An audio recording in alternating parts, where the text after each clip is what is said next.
Take a journey with me back to the early 2000s. During this era, Disney was in its experimental era, trying to show its audience that there was a willingness to evolve and change the direction of Disney ever so slightly. Going from the beloved classics like The Lion King, Aladdin, Beauty and the Beast, and many more, to exploring themes that differed from the old school fairy tale stories. But you see, it wasn't just a change of narrative styles. There was a shift in the target audience, less musical emphasis throughout the films, and another big addition was the push for the incorporation of more CGI. It became far more prevalent within this era of Disney. Treasure Planet checked all of these boxes. So let's just get to the point. Treasure Planet, an amazing movie in my opinion, that was just tainted with harsh criticism. A movie that was way ahead of its time in many ways, especially animation wise. It also had an insanely unique aesthetic, blending the steampunk yet futuristic art style with the Victorian era design. It was a movie that may seem simple on the surface, but actually harbours themes of individualism, self-discovery, redemption arcs, and ideas of morality. Jim, the protagonist, blinded by adventure, purpose, and self-discovery. Delbert Doppler, the supportive side character, with an anxious, nerdy, and comedic personality, serving as a nice contrast and balance to Jim. John Silver, somewhat of an anti-hero or an antagonist, creating a love-hate sort of relationship dynamic between him and Jim that you'll soon hear about. The movie begins with the plot being illustrated to us and to the young version of our protagonist, Jim Hawkins, through a futuristic hologram book. So even from the opening scene, we can see a clear distinction here from older Disney movies, where plots were usually illustrated to us through like an actual fairy tale book. This different style almost seems like a reference from Disney, letting us know that times were evolving and they had a willingness to change. So the futuristic storybook describes a space pirate named Captain Nathaniel Flint, who alongside his crew would roam the galaxies robbing merchant ships and stockpiling treasure. Nathaniel Flint ends up hiding all this loot on a mysterious island known as Treasure Planet. A young Jim Hawkins was infatuated with this story. He was persistent with questions about the book, emphasising his thirst for adventure. He was a wild character that craved something more than just the standard. This is also portrayed to us via the look of his room. Ships are on the floor, in his toy box, and on pictures on his wall. Fast forward 12 years, Jim's life takes a turn for the worse. His father ended up randomly just getting up and leaving him, abandoning him from an early age. You can see the effect of this abandonment at the start of the film and all throughout it, to be honest. At the beginning we see he was constantly getting in trouble with the law for committing minor harmless crimes, like the scene where he was flying through futuristic industrial zones, almost symbolising his desire for freedom, no matter what the consequences were. He had a desire to physically escape in the hopes of mentally escaping, filling the void of abandonment within him. Jim then gets caught by a couple robot police-looking guys and is dragged back home. Once they left, Jim was on the roof, feeling sorry for himself. It was at this point where we found out that Jim's father had left when he was younger, possibly being the cause of this bad behaviour. We also find out that he isn't exactly dumb either, building his first solar surfer when he was just 8 years old, illustrating to us that he means no harm, he is just a little lost. He's got the brains, but he's just trying to find his purpose, whilst stuck in a lifestyle where there just doesn't seem to be any.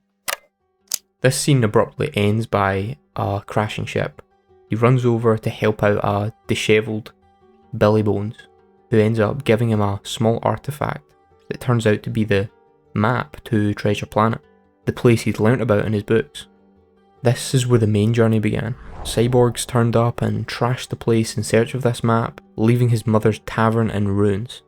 They take shelter in Delbert Doppler's observatory, and whilst there he convinces his mother to let him go on a voyage in search of Treasure Planet.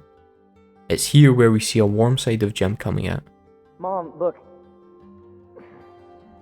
I know that I keep messing everything up. That I let you down. But this is my chance to make it up to you. He's aware of his mistake, showing that he clearly means no harm and only wishes for a sense of belonging, while only wanting good things for the people within his life. The destruction of his mother's tavern also adds a whole other level to this purpose. He seeks to make things right, motivated by redemption and self-discovery. It was just the unfortunate circumstances of life that masked this care and craving for self-discovery with hooliganism. Fast forward to the transition to the spaceport, which by the way was amazing animation and CGI that was way ahead of its time. It was here that Jim encountered his next hurdle. His dreams of being aboard a spaceship are crushed when he finds out that he's working as a mere gallows boy. This sudden bringing of bad news almost symbolises his life in a way. A constant up and down, tasting a little piece of freedom before having it ripped right from underneath him. It's also here where Jim meets a key character in the movie, Mr. John Silver, a man who Jim was quick to not trust and wanted to stay away from, and with good reason too, as we find out that John Silver and a crew of the pirates that were on board had a devious plan to steal the loot from Treasure Island. Mr. Silver is cunning and sharp though.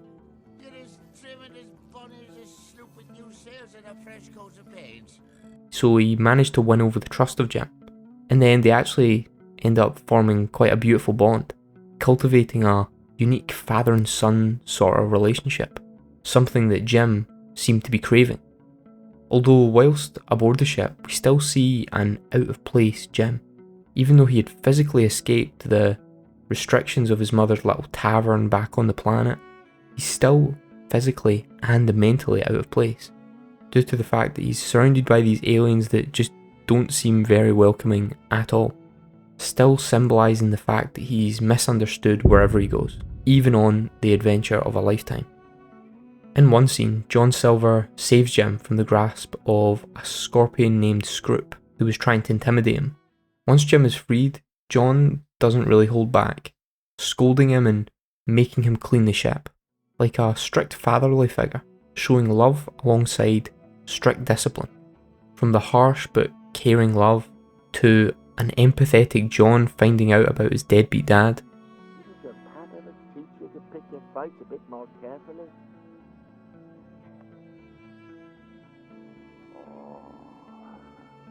Then to one of the most touching scenes in the whole movie. Again, John put him through hard tasks around the ship day by day, whilst simultaneously having fun at the same time, with the scene constantly cutting back between Jim being with John and Jim being a little kid watching his father leave, or waiting for his return. That, unfortunately, never happens. The constant scene changes just make us compare these two people in Jim's life. His actual father who was never there, with his new friend that is there for him, and who's actually showcasing to him all the properties that a father should have, throwing hard work at him when necessary, yet rewarding him with love, spending quality time together and giving him that independence that he's been longing for. But it is a tricky watch as time goes on, because we see a beautiful relationship with a dark undertone of manipulation and just an evil side from Mr. Silver. We are still forced to acknowledge Mr. Silver's plan, but we see glimpses into a genuine care that Silver has for Jim. You got the makings of greatness in you. I hope I'm there, catching some of the light coming off you that day. Almost emphasising with him in a way, painting a picture that they may in fact not be that different. The closer they get together, Jim opens up more, whilst Mr. Silver starts to care more. They're both missing something that each other just seems to fill. This is also illustrated to us via John Silver's missing leg and arm. He's been chasing something in life, sacrificing pieces of himself in hopes to get it. You give up a few things, chasing a dream. Just like Jim is chasing a dream in hopes of finding purpose and making his family proud. So you see they aren't that different after all. It's not till a lot later into the film where Jim's dreams are crushed. Whilst playing around with Morph, the little jelly thing, he ends up getting himself into the middle of a pirate meeting, where Jim finds out about John Silver's plan for mutiny. Silver claims that his soft spot for Jim was nothing more than a ruse to keep him off their tail. This again leaves Jim back to square one in some sense. The only other fatherly figure in his life killing his trust, and virtually leaving him for dead. Interestingly enough though, we still see love from John, even after this. The dynamic is a constant tug of war for the viewer, back and forth between having us understand and empathise with John to not caring about him at all, and seeing him as this dark, manipulative character. When Jim, Doppler and the captain try to escape from the pirates taking over the ship, John Silver has the chance to take Jim out. Not once, but twice, refusing to do so both times, showing us that the only thing that was holding him back from all his wants and desires that are found on Treasure Planet is his love for Jim, showing us a conflicting nature of both altruistic and self-interested motives, making us neither love nor hate him, seeing him as neither good nor evil. What's also really interesting and particularly obvious about Jim towards the end of the movie is his gradual shift in confidence towards taking on responsibility. The more free he is and the more hardships he goes through with John, the more you see the teenager mindset being replaced with more of a responsible man mentality. We see this after John Silver has to make the ultimate sacrifice, which is also a key part in John's development, by the way. Once they all find Flint's treasure, a booby trap is activated and the planet begins to erupt. John Silver is stuck between saving a ship filled to the brim with treasure or saving Jim's life. After a tough decision, he sacrifices his lifelong obsession with the loot and saves Jim. This put the nail in the coffin, solidifying Mr. John Silver's redemption arc, finally guaranteeing to us viewers that he's being completely authentic in his love for Jim, whereas beforehand he may not really have been to the highest degree. But going back to Jim, as the planet is erupting, there's a very deep and action-packed scene. The planet is exploding and Jim has to open up a portal for the crew to escape. Their lives are all in his hands, so he takes action, building a solar surfer and riding towards the portal before the ship reaches it in the blink of time. Now, take a look at this scene quickly. What does it remind you of? The opening scene. Jim's lack of purpose and craving for adventure led him to soar the skies on his solar surfer, just like what he was doing in the scene towards the end of the movie. The key difference though is the reasoning behind it. At the start we see a lost Jim, using it as his only escape, expressing himself in somewhat of a negative way, breaking the law and trespassing. But here we see the polar opposite. Same actions with completely contrasting reasons behind it. He's soaring through the skies with purpose, and not just a small purpose. He has the whole crew's life in his hands. His quest for adventure and excitement was taking place in that very moment, emphasising the character growth of Jim, whilst also symbolising the fulfilment of his purpose. This is what I love about this film, the constant reminders left throughout it. The reminders of Jim's fatherless life shown through his shut-off nature within the film, the subtle hints at John Silver's good versus evil complex, and the reminders of Jim's individualist philosophy through his nonconformist attitude, refusing to accept living an average life, seeking only adventure and risk. The film ends happily. There's something special, Jim. With John Silver saying goodbye, leaving for good, and Jim bringing back enough money to build his mother's tavern back up. Another interesting detail in this last scene is something that probably should have been mentioned sooner. It's his clothing. Take a look at his clothing when he arrives back to his mum's tavern. Now let's rewind a bit. A complete contrast to him at the end. Now look at his clothes in the middle of the film, at the time when he was gradually beginning to open up more, from black to brown to white. What does this mean though?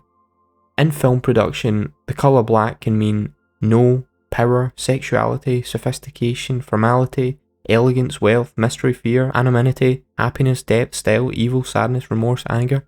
Then brown, materialistic, sensation, earth, home, outdoors, reliability, comfort, endurance, stability, simplicity. White, yes, protection, love, reverence, purity, simplicity, cleanliness, peace, humility, precision, innocence, youth, birth, winter, snow, good, sterility, marriage, death, cold, clinical, sterile.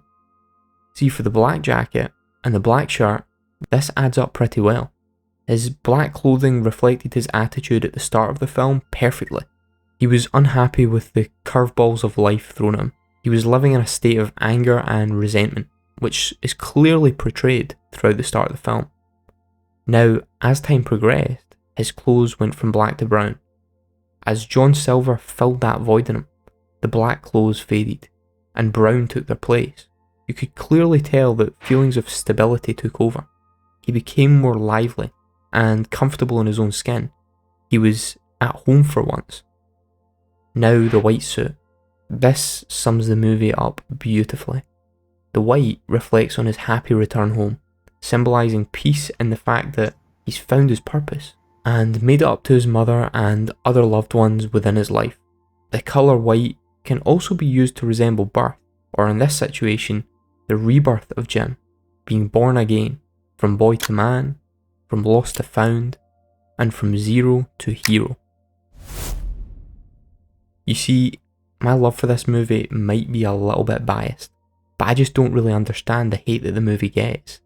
But anyways, despite its underappreciation, Treasure Planet remains a cinematic gem, a nostalgic favourite for some and a hidden treasure for others. It not only reflects a pivotal period in Disney's history, but also exemplifies the studio's willingness to explore new narrative territories and push the boundaries of animation. Treasure Planet invites audience to revisit the skies and the seas of adventure, offering a timeless tale of self-discovery, redemption, and the enduring spirit of exploration. So yeah, thank you very much, Ron Clements and John Musker.